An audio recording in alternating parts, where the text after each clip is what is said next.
morning, and thank you for registering for today's webinar. It's entitled Change Management in Hospitality from Strategy to Reality. Welcome. My name is Jane Pendlebury. I'm the CEO of HOSPA, the Hospitality Professionals Association. It's Tuesday, the 10th of February, 2026, and it's 10 a.m. I'm very grateful to the team at Shiji for helping us pull together this webinar today, and I'm delighted to be joined by Francisco from Sunborn London. I'm going to ask him to introduce himself in a moment, but just to let you know, we'll be chatting for around 30 minutes with time for questions after that. So we should be finished around 10:45, depending on how many questions you ask. But please do ask throughout. There's a Q&A option, which is probably at the bottom of your screen. If there's not enough time to answer the queries, we will get back to you afterwards. The webinar is being recorded and we're happy to share the link afterwards, and it will also be available on our website and the YouTube channel later this week. So Francisco, thank you for joining us. Could you introduce yourself and give us a little bit of background on the London yacht and the other properties within Sunborn as well? Yeah, my name is Francisco Ventura. I'm the general manager of Sunborn London. Sunborn London is a 118-meter long yacht hotel. We have 138 bedrooms, big F&B facilities, bar, restaurant, meetings and events. And we are part of Sunborn Group. Sunborn Group own a couple of resorts in Finland and another yacht in Gibraltar. Yeah, that's where we are. Do you want to talk us through your process? Because you did quite a spectacular thing. Well, I know a lot of hotels do change from one system to another, and it's never an easy process for anybody. Do you want to sort of talk us through your process and what made you want to undergo a digital transformation? Probably a good place to start. Yeah, I think we started with many issues that we had with the system that we were working at the time. And we always felt that it was stopping us being able to continue to grow, continue to work better in everything we wanted to do. So we started with, okay, if this is not the system, what systems are out there? So we looked quite a lot, and we looked to a lot of systems before we decided that, okay, every system give us better options than what we have at the moment.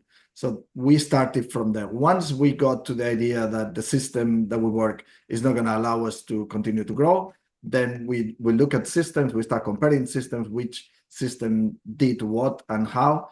For us, it was very important that the same system was not only providing us with a PMS, was able to provide us with a POS at the same time, and able to do, we have pre-check-in is something that we do very well. Meetings and events is very big for us.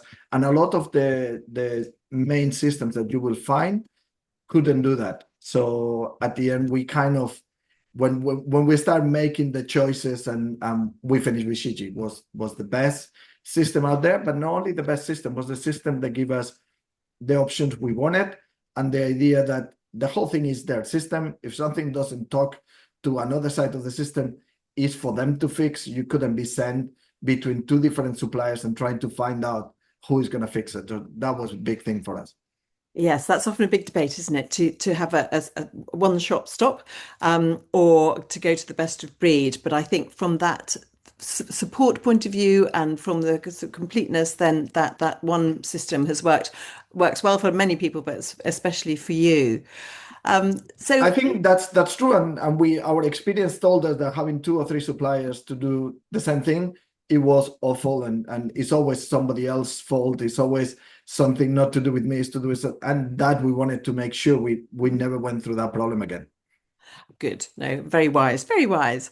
So when you were looking for suppliers, how many fitted the bill? Obviously, you chose one at the end and that was the best fit for you, but were there many that you found could offer the solution that appeared to tick all the boxes on paper? Maybe not from an operational point of view, but from the single solution, not having a separate point of sale, linking into your PMS.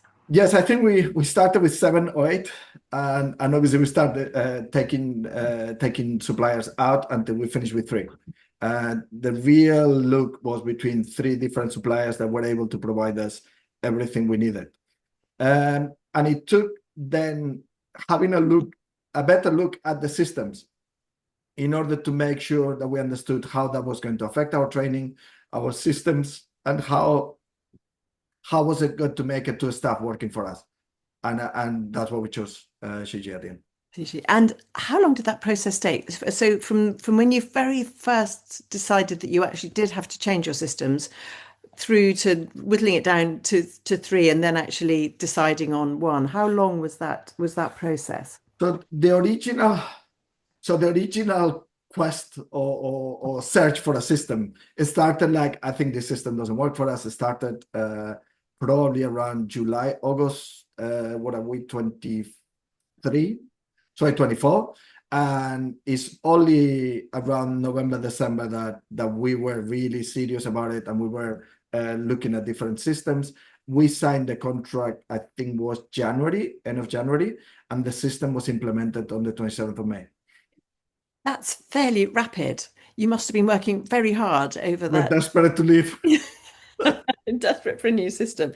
So that end of 2024 must have been a really busy time for you, because I'm sure you involved all of your teams in the decision. Did you involve Yeah, so we separate the different parts of the system for them to understand what they wanted for each department. Each department has different needs. And obviously, if you talk to the revenue manager, it's all about how the revenue reflects, how they can move rates and things like this. You go to meetings and events, it's how the function sheet is going to look. Front office is how quickly is the check-in. And the other thing, HR, training. Training is very, very, very important. How difficult or not difficult is to train people. And so we did this.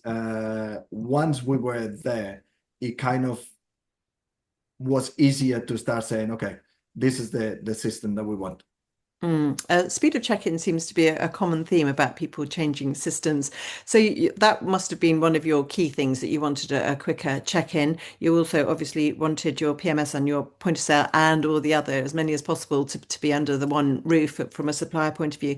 Did you have other non-negotiables that you absolutely insisted, or were those really the key ones? I think that the key ones of what we felt was needed. I think afterwards we realized the system need to talk to very young people. Well, with legacy systems, they still use language that nobody that is under 40 understands. The young systems, people that are used to having a mobile phone in their hands all the time, the systems need to be able to talk to these people. So when the system is relatively easy to understand, they run it very quickly, very well, probably better than me, even though I do more training that they do.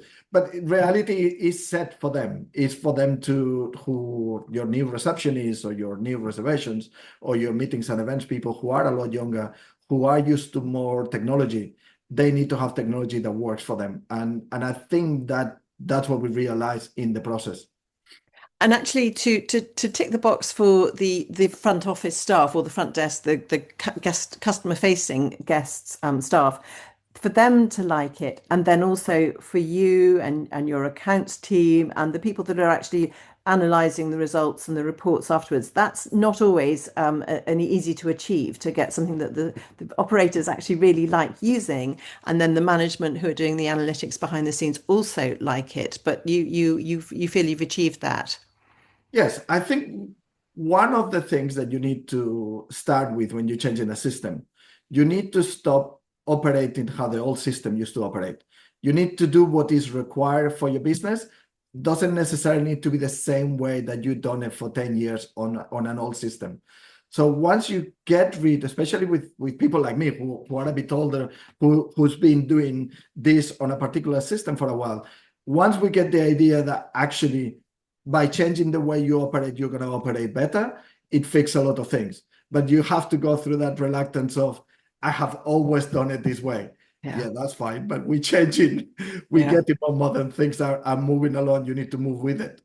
Yes, I think that is so often the case. But the arrivals report always looks like this, or whatever it might be. It's very difficult sometimes to change that mindset. But you've obviously done a great job. So you're obviously a great leader there of your But team. I think in the question of reports, it's very simple. You customize the reports whichever way you need them to work. So it makes it a lot simpler.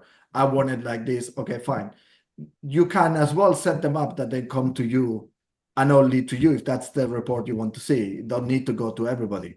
So there's a lot of possibilities when it comes to reports, and there's a lot of possibilities when it comes to, I would like it to be the same way that I had before. But in general, I think it's a great time to move on. It's a great time to say, oh, I'm going to learn something new.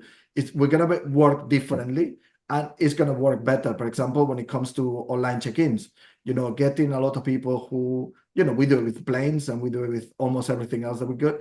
We are able to tell you, you want to check in now. Don't wait until you're in reception. And you're finding that, more and more people are starting to take into that. And that is not only to save time, which it does save us time, but it's for you not to be there having to write your address, having to sign your registration card. You can do everything electronically now. There's no need for you to do it there. No, it was. I remember debates when the airlines first started doing the online check-in that would never work in hotels. Certainly not in the luxury sector. They will never do it. But I think nearly everyone does it now. So how does the guest collect their key if they've checked in online? What's the We what's? normally have a set of keys ready for people that are already checking online, and we have a separate receptionist or separate front office team member, especially on busy days, that they can handle the keys. For us, we're a very different business. As if you're used to normal hotels, check-in is from 2 o'clock. In our case, it's from 3. In many hotels, people start checking in at 2 and they finish checking out at 8 and 9. Here, you say 3, and it's at 3:02, you have 30 people trying to check in. So it is people will like to spend as much time in the yacht as possible. So the 3 o'clock is almost a deadline. We need to be ready. So it's almost impossible if people don't decide to check in online to not have to wait until you get to the point that, okay, thank you very much. This is the way, this is your key, and can you please sign your registration card? So you will have to wait, even if you have 5 people in front. We have 4 stations in reception. Sometimes even with that, it's not fast enough. Gosh, that's amazing. So they really are coming to you not just for the convenience of your wonderful location, but also very much for the experience of staying on a yacht. Yes, and that's why for us the POS and having the POS together with the PMS is very important, because you see a lot of usage of every single outlet we have. You almost get people to check in, then they go to the bar, then they go and get changed, then they go for dinner, then they come back to the bar, have another drink. So for us to have all this connected, it makes a massive difference. Yes, no, I'm sure it does. So going back, taking us back to what we're supposed to be talking about, the the system itself. So you chose the system, and you presumably spent some time just building it and convincing everybody that this was the right way to do it, and it wasn't necessarily the way they were used to doing. Can you just talk us through that implementation and the training and the go live, I guess, as well? Yeah, I think the most important bit is your heads of department needs to be part of the process. You can't really do it separated from them. So they were very much creating the process themselves. So with the people from Shiji coming and staying with us for a full week, on that full week, the guys were able to say, okay, this is how we operate. And they were able to say, okay, Shiji said, oh, we can do this better. We can do it this way. And for them to be part of creating that system. Shiji has something that is going to be very convenient to us, which is as a company, you have a company level and a hotel level. So you can create things at company level that then you don't have to redo again when you go to hotel level. But because we're the first hotel in the company to put Shiji, we had to do all the work. So we did more work than probably when our colleagues in Gibraltar come to Shiji in this year. They won't have to do it because we already completed that task. But that's the most important part. To anybody that going through a PMS change, invest the time there. Don't think it's going to be okay. Well, we don't want to spend that many time. This is your priority, because if you set up the system correctly, afterwards you have a system that works the way you want it.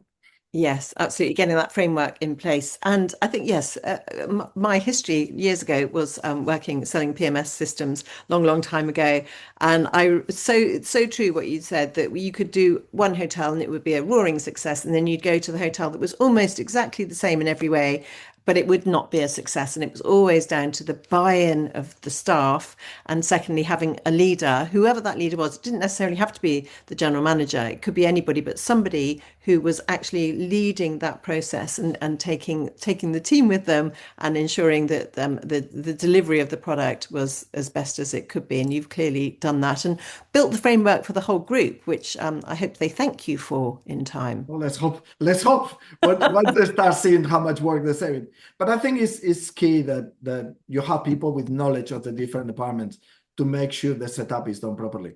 And we never pay enough attention to, in hotels when it comes to trainings and things like this, because we think it's like, oh, this is too much hard work. We busy enough with our day to day. This is something everybody should keep that time to make sure it's done properly. Absolutely. No, that's really, really true. Actually, I've got a question that's very relevant to what you're saying. How did you get that buy-in from the staff? I imagine people are reluctant to change. Now, I'm absolutely sure that's true. But yes, how did you manage to get everybody really on side and wanting to progress forward at a pace? I think luckily a lot of the people that we employ, they're relatively young and they want to do well, and learning is a great thing that you want to do. When you sell it to somebody, look, this is something you're not going to do very often. You're going to change PMS. This is a big project. We want you to be part of it. And for them to feel that they're not a passenger, we're going to do it anyway.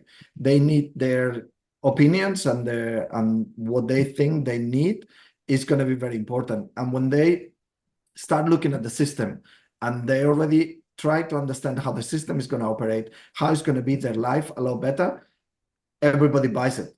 I'm sure if we were going to make with a system that was going to be more complex, more difficult to learn, people will not be as excited. But the fact that made a lot of the task a lot faster and a lot better, it kind of got people thinking like, yes, when can we start this? No, that's great. And obviously having been involved in the process of the selection process, that would have helped them. So you've talked, please do keep asking questions to everyone listening today. It'd be very interesting to hear your concerns or worries or thoughts, comments. You've talked a lot about what benefits you've seen already, just the speed of check-in, which I guess itself is quite, I mean, it seems like a small point, but actually it's very, very important, isn't it? But what are the key benefits have you seen since you've gone live with the Shiji products? I think obviously we talk a lot about the speed of checking in, which is great, but it's not the whole thing. I think when it comes to revenue and how do we build the rates and so on, it's a lot better as well. It has helped us a lot compared with what the system we had before. When we go into meetings and events, it's a lot easier to operate Shiji than the system that we used to have. And it's a key element, easier to learn it. Because with the old system, it took us a long time to learn. We had an issue a couple of years back when we literally had one person left in the department, and it was very difficult to train people. And with this new system, it's been very simple to train people how the meetings and events section of it operates. And that is very key. The other thing is we connected all the payment system into Shiji, so that means we don't have to take any payments. All payments are done either online by link, and everything is connected. So it saves us a lot, especially when it comes to PCI compliance. It makes it very easy. And then we go into the POS system. The POS system. The credit card machines are connected to it, so you can pay in your table. The bill comes at the other end. We don't have to go there, find the pedicure machine, then bring it to you, and then bring you the bill. So all this is how do we make it easier for everybody working? We're trying to make automatic everything we can to make sure the staff focus on the guest, which is the key element. Without guests, we don't have anything. So the less time we have to spend in technology, the more time we can spend with the guests. That's what makes a massive difference for us. Yes, no, and that's what I always say. Anybody who's heard me speak over the years that have heard me say you have to give the guest choice, and the fact that they have the choice to check in remotely, satisfactorily, arrive at the hotel, frees up those staff because they're not only is the guest not stood there bored, putting in their home address and all those bits and pieces, but the staff member doesn't have to stand there, waiting for them to do that. And as well, you have to think we start as a business, we're starting with somebody that comes into your business, and the first thing you say is, "Good afternoon, give me your card." Is that Yes, yes, maybe we need to look at a different way of looking at yes. this. Yes, and they arrive with lots of bags, and you say, "Good afternoon, are you checking in?" Yes, yes, Yes. yeah. Um, Tell us a little bit about your meetings and events, actually, Francisco. What have you got there on the yacht? Obviously, you've got your bedrooms, but meetings and Yeah, events. so we have quite a large, well, we generate quite a lot of business on meetings and events. We only have four meeting rooms, but we use all the time. Our biggest source of revenue in meetings and events, it tends to be canapes and wine. It's our favorite thing. Yeah, Obviously, we're next door to Excel, and a lot of people that have or book a stand in Excel to have a day event, they would like to bring their clients and to have a couple of drinks and canapes and bring them to a luxury yacht to spend time with them. And that's what we do a lot. We days when it's big events that every room is taken, and a week later we have nothing in the whole hotel. So it varies quite a lot. So that the technology gives us the option to vary that very quickly as well, yeah. without creating too much hassle. Because you don't have an even piece of business. You're quite uneven. You either have a lot of things going on or nothing, and it's very quiet and it's great, and then tomorrow is very busy again. So we keep moving on. Yes. Yeah, that's the beauty of working in this industry, isn't it? Yes. So we've got quite a few questions coming in. One is actually a very interesting one about operations and training manuals. So for your new staff, you've said how easy the system is to use for new staff. The question itself is how arduous was the updating of operations and training manuals? And was this done before you went live? I imagine it's probably a bit of a document that you keep updated all the time, but how did that bit come about? So some departments managed to do all their SOPs before and managed to make the changes that they needed to do technology-wise before. Some of them did it afterwards because they wanted to see how the staff was using the system. I think when we go to front office specifically, because they had quite a lot of training done, is afterwards how do they use the system? Are we using the system the right way? For example, housekeeping was a big thing because housekeeping went from use paperwork to phones. So all our room attendants have a phone. When the room is clean, they can click onto it and say, okay, the room is ready. Then the supervisor can go and check the room. So it's a lot faster. They change a lot more. So there was a specific training done from the housekeeping department, and the SOPs were changed to make sure they understood how the system was going to change. Obviously, for them, changed dramatically. From you saying room is ready to you going into a phone, it's like, okay, how do I do this? So Yeah. this more than the SOP was intense training given to them to make sure they understood how it was changing. And that's obviously very time saving as well, actually, isn't it? Um, That has been an interesting one because not only for rooms and rooms getting ready, for maintenance issues and things like this, they're able to use the same system and the phones in order to get that operating for them. It makes a massive difference. and whilst we're on the topic of phones, I asked you earlier about how the guest gets their key. Someone's asking, are you thinking it's two parts actually? Are you thinking of kiosks in the future? And would you do kiosks specifically for keys or have a digital key on the phone? Is that something you would look at? So we changed our key system a couple of years back, and we changed the key system with the idea that potentially one day we will be using keys on the phones. It's something that I haven't implemented. I always feel that not really sure if that's what I want to do.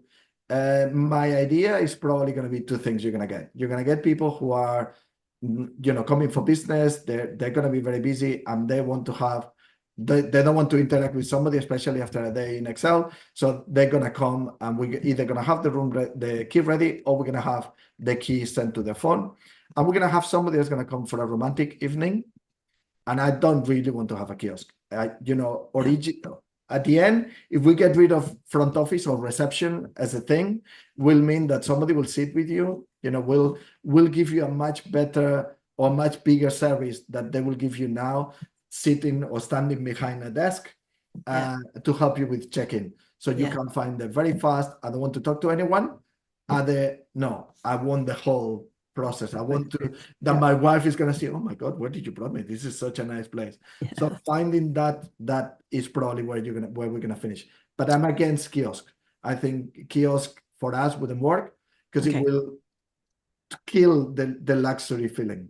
And the hospitality and the smiles and the welcome and all those exactly. things. And again, I'm a great believer that we need to get rid of a desk and we need to have people there just be ready to help you.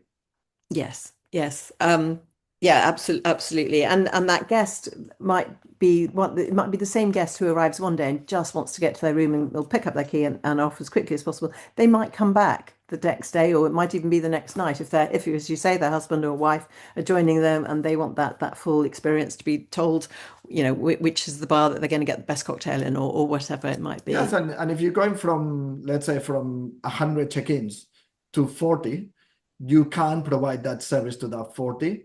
At the same time, the other 60, they have what they want.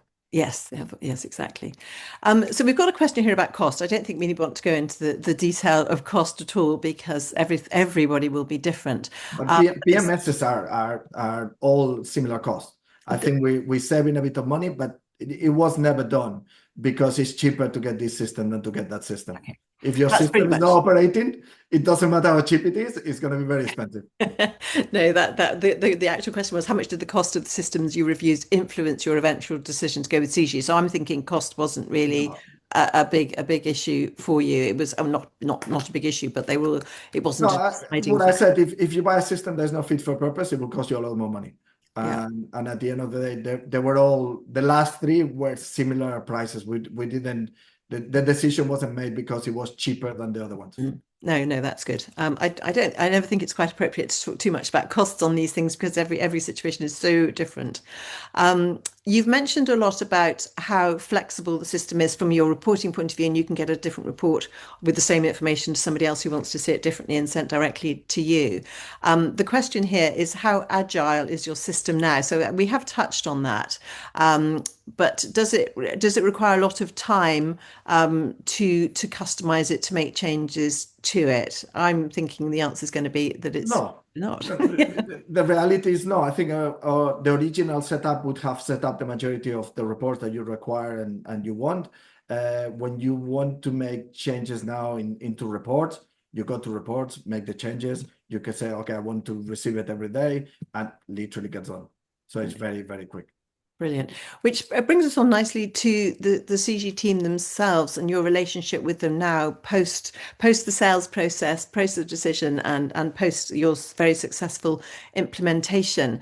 How is the support relationship, because that is critical, I think, with a lot of PMSs, the ongoing relationship. And you mentioned that you had to have it all under one roof so that you didn't have that, oh, well, it's not working over there, it's not our problem, which is an age-old issue. I think for us, this has been very important. Our biggest challenge before was service.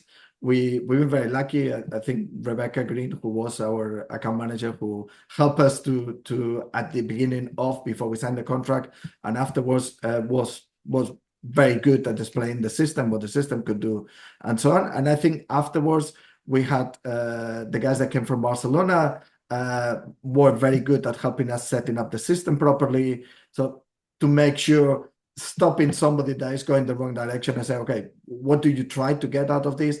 What I was saying before to you is like, we try to work the same way that before. It's like, no, the system can do it this way. It will be better for you.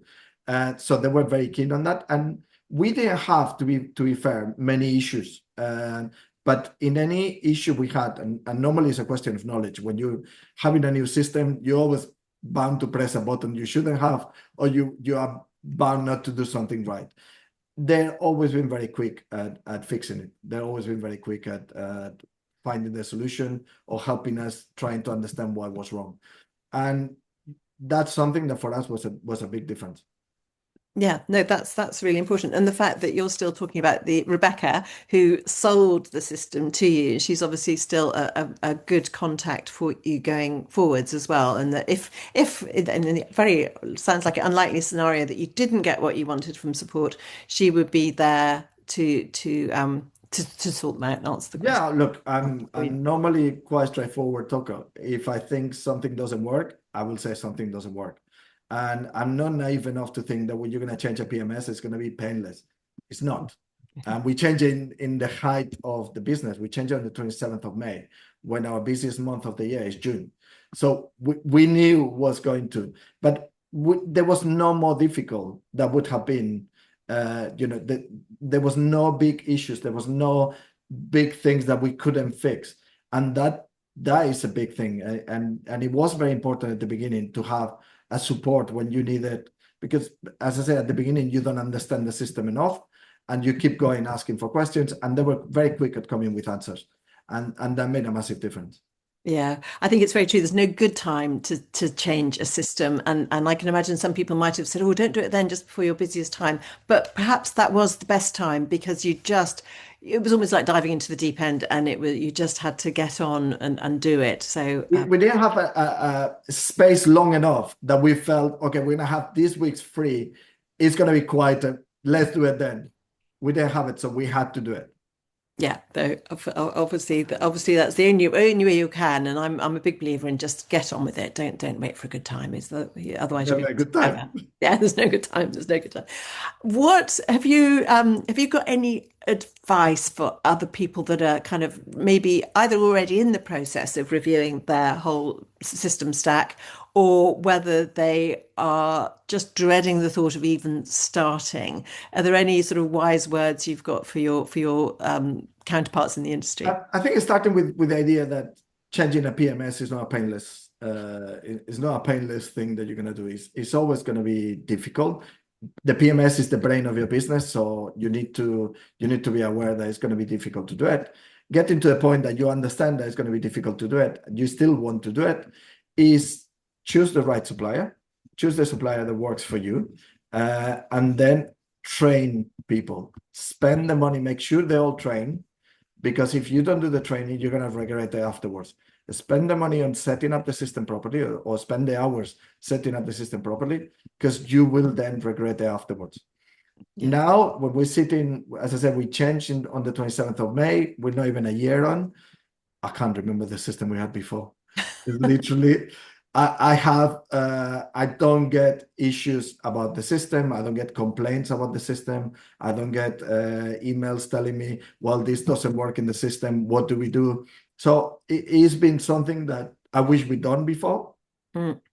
At the end, we did it when we could, but the best thing we ever done. Yeah, the best thing you've ever done. That's such good advice. And I guess from the guest point of view, it's probably a benefit as well, even though you wouldn't think that normally they would know. But if they are able to check in and have no problem with their payments, with their point of sale, with their meetings and events booking, just having that seamless progress through the hotel. Yes, it's exactly that. Is the guest doesn't necessarily see it, but we can see how much more effective we are in every single step that the guest is including. And from checking in online to you don't have to make the payment is being done. We could almost you have pre-registered. This is your key. Enjoy your stay, kind of thing. So it makes it at every single stage so much faster that you almost don't want the guest to see it. Yeah. It's easier that way. The guest enjoys a bit more. They can spend more time in the yacht looking at Canary Wharf instead of Yes. looking at the receptionist. Whilst they order a cocktail in the bar without having any confusion about which room they're in or what their name is. Exactly. And do you get a lot of repeat business at the end coming to the yacht? Do a lot of people come back to you time and time again? It's a very interesting business. Obviously, we get a lot of leisure business. So for a hotel in London, our business mix is 85-86% UK based. The majority of it, they're very local. So they come in for special occasions. So we have birthdays, anniversaries, all these very, very, very often. Many guests have users 4, 5, 6 times. They came and they liked it. They liked it so much that they went and tried our sister hotel in Gibraltar because as a concept worked very well for them. And then when it comes to corporate, we don't have your typical weekly corporate. We have the year-on-year corporate. So we come in here for World Travel Market. We want 20 rooms. We come in next year for World Travel Market. We want 20 rooms. The year after, we want 20 rooms.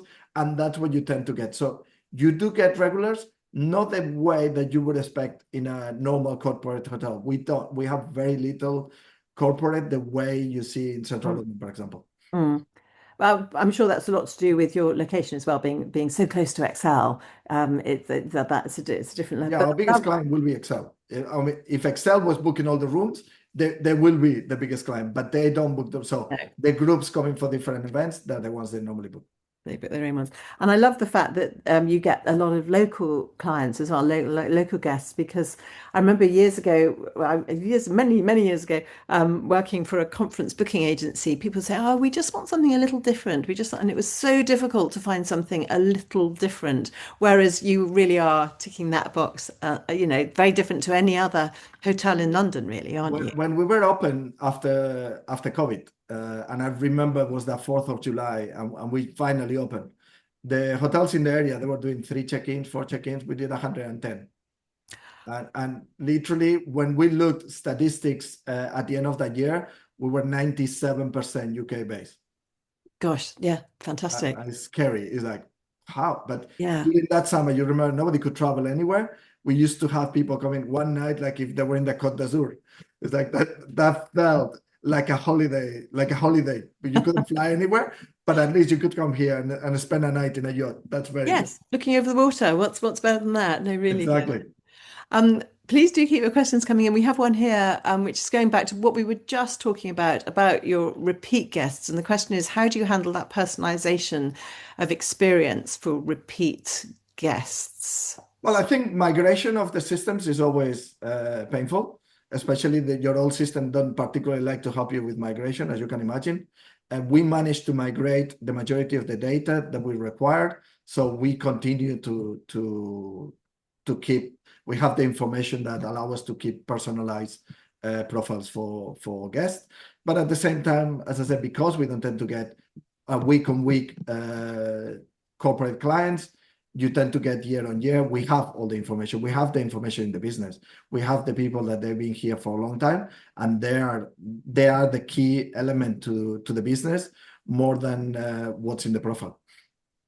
No, that's really interesting. Right, I think we have actually answered all the questions online, which is brilliant. Normally, I struggle to get through them. There are lots of them, but if there are any more, if you just quickly pop them in there, that would be great. I do want to ask you though, Francisco, and I know the answer to this, and I just want to hear it. Where did you first meet Shiji? In HOSPAs. So to be fair, I was when we started looking at new systems, and I met somebody mentioned Shiji before, and as soon as I walk into the Royal Lancaster and I walk into that reception room, lovely reception room that you put with teas and coffees, and I turn, it's like Shiji, that is where I'm going. So No, yeah, that's how I met Rebecca. No, that's really good. I knew the answer to that one was yes. It's a good answer. I wanted to make sure we got that one in there. There is one last question. This is going to be the last one, and it's a surprise. It might not be as easy to answer. I'm sure you'll come up with an answer. How do you measure the success of the change program? So that's a tricky one on how you actually measure it. You've also talked so much about the feeling and your guests, but I think it's happiness. The amount of time that you spend on an old system trying to fix things that they shouldn't be problems. So the amount of hours wasted on trying to fix something that you don't have an easy solution and it's out of your hands because you don't have enough settings to be able to do it. That affects us on revenue quite a lot because of issues with rates and how the rates were going into our channel manager. And then when it comes to reception, how people in reception is able to use the system, what issues created. We had massive issues with interfaces before that, didn't allow the information to move from one system to another. All this has disappeared. At the end of the day, even if the system wasn't faster, what the fact that you're not wasting time on other things that they're out of your hands, it saves you time.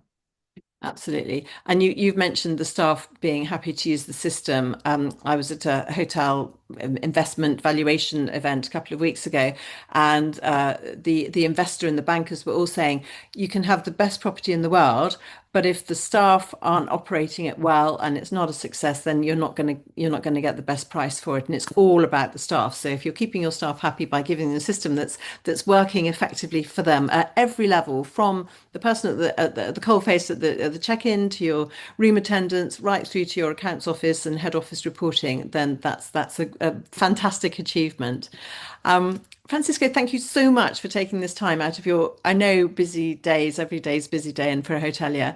And thank you for your kind words about Shiji as well. We work very closely with them, and it's always good to hear that the sponsors that we're working with, that we have a great relationship with, are also having a good relationship with the hoteliers and the hospitality operators out there in the business. And the fact that you met at Hospace ticks a lot of boxes for me, so that's It's a fantastic. great ad.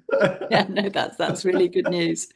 Um, so to our listeners today, as always, if you need formal advice, then please approach your professional advisors or come to me at HOSPA for a referral. Please also let me know if you'd like to be introduced to Francisco, or anyone from the CG team as well. Also, do take a look at hospa.org for our other upcoming events. We have a number of webinars coming up and a few in-person exhibitions over the coming weeks. On the 17th of March, we'll be in Edinburgh. So if you are close by there, please join us with Alessandra from Focus on Hospitality and Ryan Haynes from Haynes Marcoms. That will be a lovely event. And the first time we've held an event in Scotland, actually, for too long. So please do come and support us there if you're close by. And then our annual Great Green Balloon Debate will be on the 12th of May, and that's in London. That's always a very popular one, with our HOSPA members, and great for anybody, wherever you are on your ESG journey. You will learn stuff because it's 5-minute pitches from people coming from every angle of the ESG, and we all are pulling together for the sort of the right things at the end of the day. So that would be great. But Francisco Ventura, thank you so much. Really enjoyed having this conversation with you today. And thanks for taking the time, as I say. And thanks to all of our listeners. Thank you for inviting me. Thank you. Thank you. Bye bye. Bye bye. Bye.